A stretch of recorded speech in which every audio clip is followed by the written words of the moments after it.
আসসালামু আলাইকুম দর্শক, আমি আছি রাজবাড়ীর কালোখালী উপজেলার মদাপুর ইউনিয়নের কাটাবাড়িয়া গ্রামে। দর্শক, আজকে আপনাদের দেখাতে নিয়ে আসছি আখ ক্ষেত। আখ ক্ষেত দেখতে কিন্তু অনেক সুন্দর। আপনার এক একটা আখ 30 থেকে 40 টাকা বিক্রি হয়। এক্ষেত্রে কৃষকরা কেমন আখ চাষ করে কৃষকরা কেমন খুশিতে আছে সেটা আমরা জানতে চাবো। এখানে এক কাকা বসে আছে, তার মুখ থেকে জানতে চাচ্ছি যে কুশর আখ চাষ করে কেমন লাভবান হওয়া যায় এবং এক একটা আখ কত টাকা করে বিক্রি করে সেই বিষয়টা আমরা জানতে চাচ্ছি। কাকা, আপনারা এই আখ বিক্রি করেন কত করে? ধরো 10 টাকাতে শুরু করে 40 টাকা পর্যন্ত। দেখ, বর্তমান লাভ ভালোই হয়।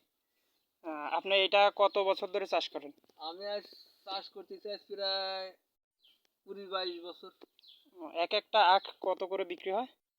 যখন প্রথম অবস্থায় লাগাইছিলাম তখন 100 টাকা পিছু বেশি, মানে বিভিন্ন ধরনের বিভিন্ন বেচা কেনা করছি। 10 টাকাতে শুরু করি 100 টাকা পর্যন্ত বেচা কেনা করছি। দেখো ওই বছর দিয়ে লাভ ভালোই হয়েছিল। এবছর আখের দাম কেমন? এবছর তো এ পর্যন্ত বাজারে উঠেই নেই। এখনো উঠান নাই না? না। এই আপনার যে আখ দেখতেছি অনেক ভালো মানের আখ, এক একটা পিস কত করে বিক্রি হবে তাতে? 10 টাকাতে 30 টাকা 40 টাকা পর্যন্ত। আহ, তো দর্শক, শুনতে পেলেন যে এক একটা আখ 30 থেকে 40 টাকা পর্যন্ত বিক্রি হয়। তো আপনারা যারা আখ কিনতে চান চলে আসতে পারেন কালোখালী থানার মদাপুর ইউনিয়নের কাটাবাড়িয়া গ্রামে।